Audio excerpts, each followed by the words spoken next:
सर्वप्रथम सर्वांना श्री स्वामी समर्थ. स्वामी महाराजांच्या कृपेने तुमच्या सर्व चांगल्या इच्छा पूर्ण होत हीच मी स्वामींच्या चरणी प्रार्थना करते आणि आजच्या या नवीन व्हिडिओला सुरुवात करते. आजच्या व्हिडिओमध्ये आपण जाणून घेणार आहोत हरतालिका आणि गणेश चतुर्थी एका दिवशी आहे. तर बघा, गणपती बाप्पा कधी बसवायचे, हरतालिकेची पूजा कशी करायची. मात्र या दिवशी दोन्ही तिथी एकत्र आल्याने हरतालिकेचा उपवास नेमका कधी सोडायचा, आधी हरतालिकेची पूजा करायची की गणपती बाप्पांची स्थापना करायची, गणपती बाप्पांची स्थापना कधी करायची, ज्यांच्या घरात गणपती बाप्पांची स्थापना जर नसेल तर त्यांनी हरतालिका पूजा ही कधी करावी. तृतीया तिथी ही आदल्या दिवशीच येत आहे आणि ती तिथी फक्त गणेश स्थापनेच्या दिवशी सकाळी 7:06 ही तृतीया तिथी आहे आणि नंतरून चतुर्थी तिथी ही लागत आहे. मग काय करायला पाहिजे, तसेच हरतालिका व्रत उद्यापन मग कधी करावे, कारण बघा दुसऱ्या दिवशी ऋषीपंचमी आहे. तर अशा अनेक प्रश्न उपस्थित झाले आहेत. त्याचबरोबर अजूनही या व्यतिरिक्त तुमचे काही प्रश्न असतील त्या सर्व प्रश्नांची उत्तरे या व्हिडिओच्या माध्यमातून मी तुम्हाला देणार आहे. त्यामुळे व्हिडिओ स्किप न करता अगदी शेवटपर्यंत नक्की पहा. 14 सप्टेंबर 2026 वार सोमवार आणि या दिवशी आलेले आहे दोन अतिशय महत्त्वाचे सण, हरतालिका आणि गणेश चतुर्थी. हिंदू धर्मात या दोन्ही सणांना विशेष असं महत्त्व आहे. साधारणपणे हरतालिका आणि गणेश चतुर्थी एकाच दिवशी येत नाही. यावर्षी 2026 मध्ये हरतालिका आणि गणेश चतुर्थी एकाच दिवशी आलेले आहेत. त्यामुळे यावर्षी हे दोन्ही सण 14 सप्टेंबर रोजी एकाच दिवशी आले असल्याने यंदा या दोन्ही सणांचं धार्मिक महत्त्व देखील अनेक पटीने वाढलेलं आहे. भाद्रपद महिन्यातील शुक्ल पक्षाच्या तृतीया तिथीला हरतालिका तृतीया ही साजरी केली जाते आणि दुसऱ्या दिवशी चतुर्थी तिथीला गणेश चतुर्थी ही साजरी केली जाते. मात्र यावर्षी हे दोन्ही सण 14 सप्टेंबर 2026 रोजी एकाच दिवशी आले आहेत. त्यामुळे एकीकडे माता पार्वती व भगवान शिवांची पूजा तर दुसरीकडे विघ्नहर्ता गणरायाचे आगमन असा दुहेरी धार्मिक उत्सव या दिवशी आपल्याला पाहायला मिळणार आहे. आपल्या आईने आजीने सांगितलेलं आहे की गणपती बाप्पांनी हरतालिका बघितली नाही पाहिजे. म्हणजेच काय, तर गणपती बाप्पा आपण आणण्याआधीच हरतालिकेचं विसर्जन करायला हवं असं बऱ्याच ठिकाणची प्रथा आहे. आमच्याकडे पण आमची आई आजी आम्हाला सांगायची की हरतालिकेचं विसर्जन केल्यानंतरच गणपतींना बसवायचं. पण आता दोन्ही एकाच दिवशी आलेले आहेत आणि हे दोन्ही व्रत आणि तेही अगदी व्यवस्थितरित्या होऊ शकतात. ते कसे ते देखील तुम्हाला सांगते. ज्या महिला सकाळी हरतालिकेचं पूजन करतात तर त्यांना अजिबात काही प्रॉब्लेम येणार नाही. बघा, हरतालिका आपण तृतीया तिथीवर करत असतो. तृतीया तिथी ही 14 सप्टेंबरला सकाळी 7:06 आहे. म्हणजे सकाळी 7:06 ही तृतीया तिथी संपणार आहे. सकाळी 7:06 तृतीया तिथी संपणार आहे आणि त्यानंतर चतुर्थी तिथी ही सुरू होईल. आणि आता येतो तो मुख्य प्रश्न, तर गणपती बाप्पांना कधी बसवायचे. गणपती चतुर्थीची पूजा प्रामुख्याने मध्यान्ह काळात ही केली जाते. महाराष्ट्रातील शहरानुसार मुहूर्त थोडा बदलतो. पुण्यात 2026 मध्ये गणेश पूजेचा मुहूर्त सकाळी 11:06 पासून ते दुपारी 1:44 आहे. म्हणजेच आपल्या शहराच्या पंचांगानुसार गणपतींची स्थापना आणि पूजा करणे हे योग्य असणार आहे.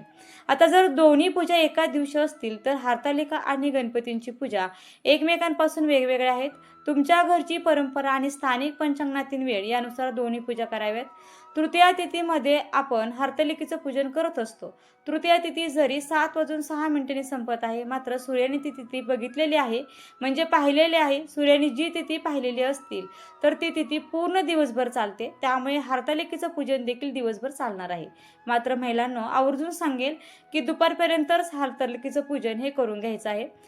त्यानंतर बघा, आता असं देखील होतं की आम्ही संध्याकाळी हरतालिकेचं पूजन करतो, गणपती दुपारी बसवायचा. उलटं कसं करायचं, आधी हरतालिकेचं पूजन असतं आणि नंतर गणपती बाप्पांचं असतं. ज्या महिलांना खरंच मुहूर्त पाहण्याची सवय आहे, ज्यांच्याकडे ऑप्शन आहेत म्हणजे की ज्या करू शकतात, जसं की बघा सकाळी जर 4:30, 5ला, 6ला जर तुम्ही हरतालिकेच्या पूजेला बसला तर 7 वाजेपर्यंत 1 तासात तुमची पूजा आरामात होते. मात्र बघा, ज्यांच्याकडे पॉसिबलच नाही आहे तर त्यांनी 7 नंतर अगदी 11 वाजेपर्यंत म्हणजेच 11च्या आत तरी तुम्ही हरतालिकेचं पूजन करून घ्यायचं आहे. तसं हे दिवसभर चालणार आहे. मात्र आपल्याला गणपती बाप्पा देखील बसवायचे आहेत. तर अशा महिलांनी बघा आधी हरतालिकेचं पूजन सकाळी करणं गरजेचं आहे. त्याचप्रमाणे ज्यांना विधीप्रमाणे पूजा करण्याची सवय आहे तर त्यांनी वरती सांगितल्याप्रमाणे तृतीया तिथीतच पूजा करावी. त्याचप्रमाणे हरतालिकेची पूजा ही बाप्पांना दिसायला नको तर तुम्ही किचनमध्ये देखील हरतालिकेची पूजा मांडणी करू शकता. म्हणजे देव्हाऱ्याजवळ करू शकता आणि गणपती बाप्पा तुम्ही दुसरीकडे म्हणजेच हॉलमध्ये वगैरे बसवू शकता. किंवा ज्यांच्याकडे एकच रूम आहे, ऑप्शनच नाही आहे, तर अशा महिलांनी एकाच रूममध्ये मनोभावे भक्तिभावे हे दोन्ही व्रत केले गेले तरी देखील चालणार आहे. त्यामुळे हरतालिकेची पूजा आणि हरतालिकेचा उपवास हा आपल्याला 14 सप्टेंबर 2026ला सोमवारी गणेश चतुर्थीच्या दिवशीच करायचा आहे. परंतु या दिवशी जरी तृतीया तिथी पूर्ण दिवसभर चालणार असली तरी एक गोष्ट लक्षात ठेवा की हरतालिकेची पूजा ही मात्र आपल्याला शक्यतो सकाळी तृतीया तिथी सुरू असतानाच करायची आहे आणि उद्यापन कसे करायचे हे देखील मी तुम्हाला पुढे सांगणारच आहे. पण बघा, सकाळी लवकर उठून केरकचरा आणि नित्यकर्म ही कामे करून नंतर देवाची पूजा आणि त्यानंतर हरतालिकेची पूजा ही व्यवस्थितपणे करायची आहे आणि सकाळी 11 वाजल्यानंतर आपल्याला गणपती बाप्पांची स्थापना ही करायची आहे.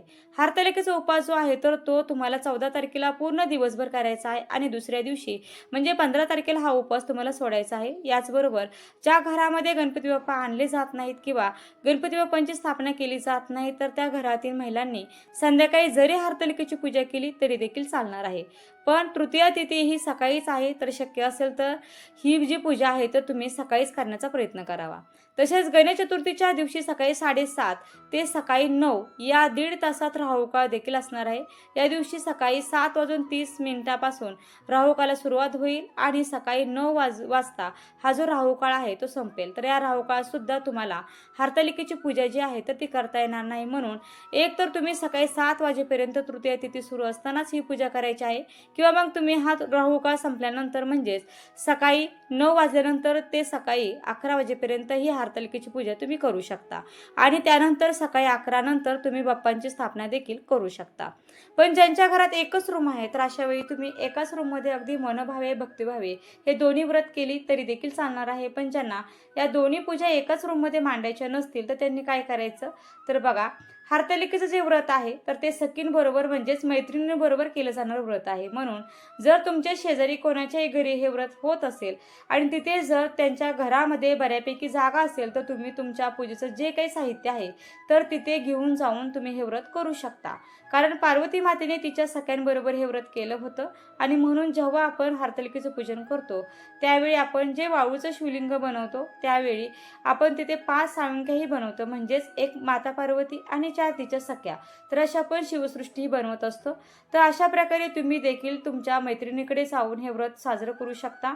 तिथे तुम्ही ही पूजा करू शकता आणि ज्यांच्या घरामध्ये 2 रूम आहेत तर त्यांना प्रश्नच नाही, त्यांनी एका रूममध्ये हरतालिकेची पूजा मांडा आणि दुसऱ्या रूममध्ये गणपती बाप्पांची पूजा मांडायची आहे.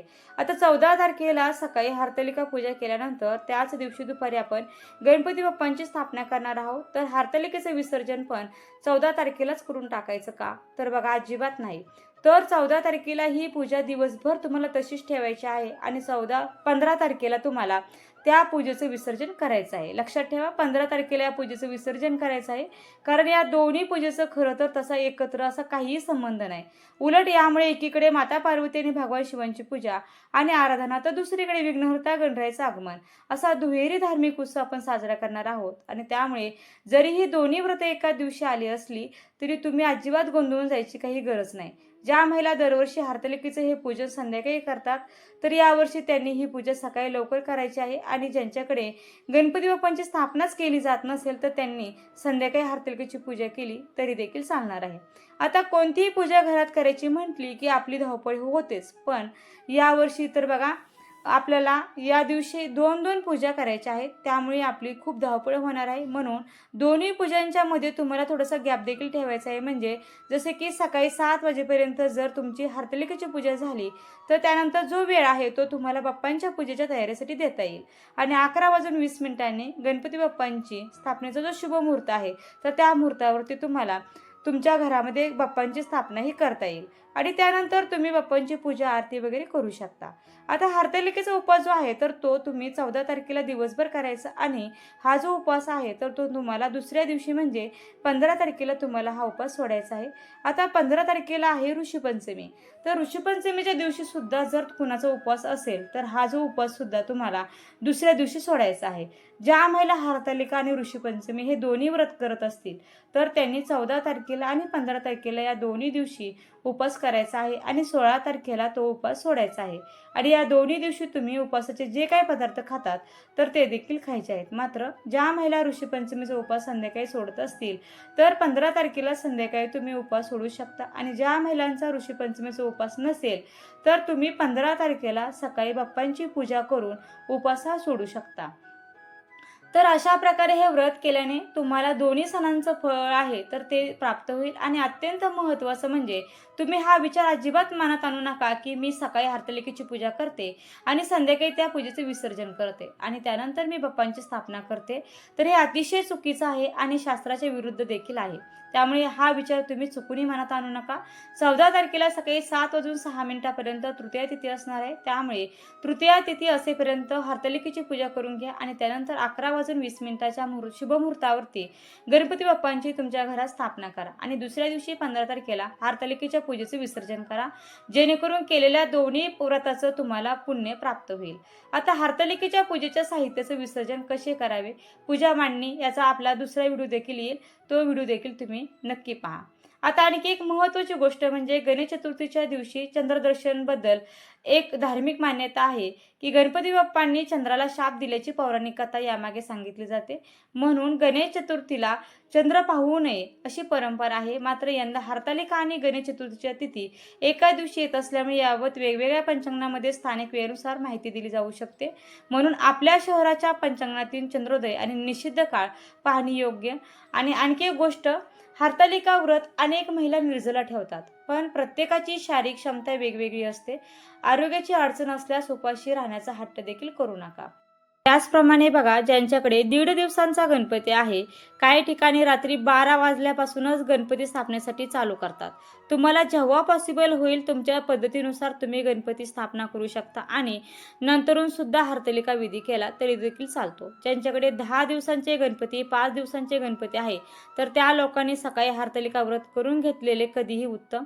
हरतालिका व्रत करूनच घ्या आणि मगच तुम्ही गणपती स्थापना करा, म्हणजे आपल्याला थोडंसं अजून चांगल्या पद्धतीचा फायदा भेटेल. त्याचप्रमाणे बऱ्याचशा ठिकाणी असं लोकांचं म्हणणं येतं की हरतालिकेची स्थापना केली तर हरतालिका लगेच उचलून बाजूला ठेवून द्यायची. तर असं अजिबात करू नका. पूजा तशीच राहून द्या आणि व्यवस्थित रेग्युलर तुमच्या पद्धतीने गणपतीची स्थापना ही करावी.